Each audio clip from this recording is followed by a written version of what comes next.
Make sure I'm recording here. With Robert K. Jr. What's your message here today for the march?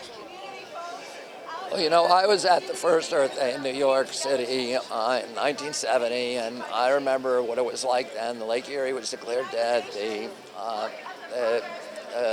Cuyahoga River was burning. The Santa Barbara oil spill had destroyed the beaches in Southern California. And a lot of people were saying, we can't change this. But 20 million Americans that came out on the street, 10% of our population, the largest public demonstration in American history. And it frightened the politicians, this vast outpouring of Democratic power.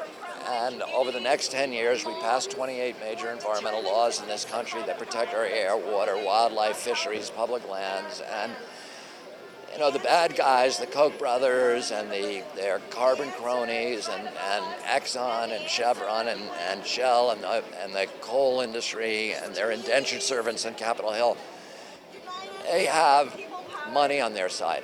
American politics is driven by two forces. One is money and the other is intensity. And the Koch brothers alone have put $300 million into the political process this year.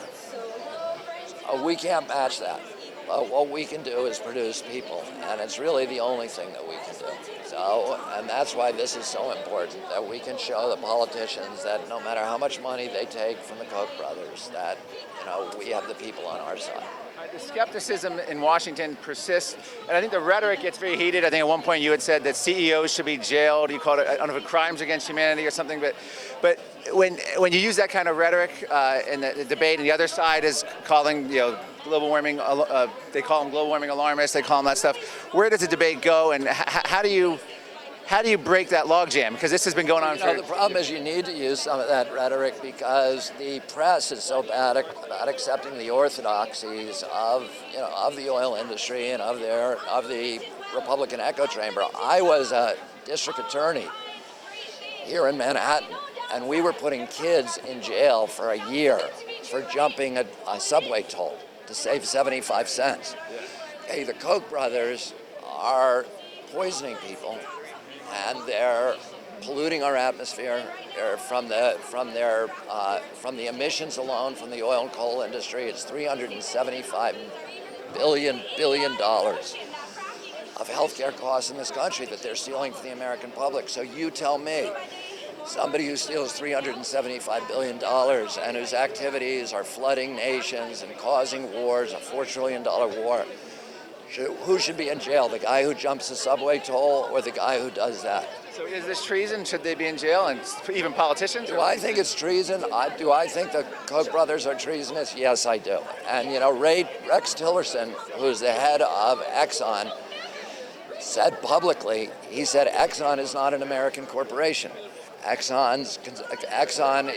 duty is owed to its shareholders. When Halliburton, after they took $10 billion of crooked, no-bid, cost-plus contracts from us, from the American taxpayer during the Iraq War, and then moved their headquarters to the Cayman Islands, do I consider that patriotic? No, I don't.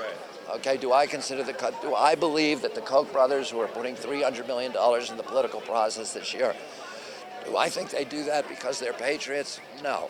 Do I think that they're doing that because they love humanity? No. They are following their bottom line. This is an investment for them, and they don't care who is hurt, who is damaged, how many lives are destroyed. They're making themselves billionaires by impoverishing the rest of us. Do I think they should be in jail? I think they should be enjoying 3 hots and a cot at The Hague with all the other war criminals who are there. What about politicians, people who express skepticism? I think they're selling out the public trust. And, you know, I think those guys who are doing the Koch brothers bidding and who are against all the evidence of the rational mind are saying that global warming doesn't exist, that they are contemptible human beings, and that, you know, I wish that there were a law you could punish them under. I don't think there's a law that you can punish those politicians under, but do I think the Koch brothers should be prosecuted for reckless endangerment? Absolutely. That's a criminal offense, and they ought to be serving time for it. All right, well, thank you very much. Appreciate it.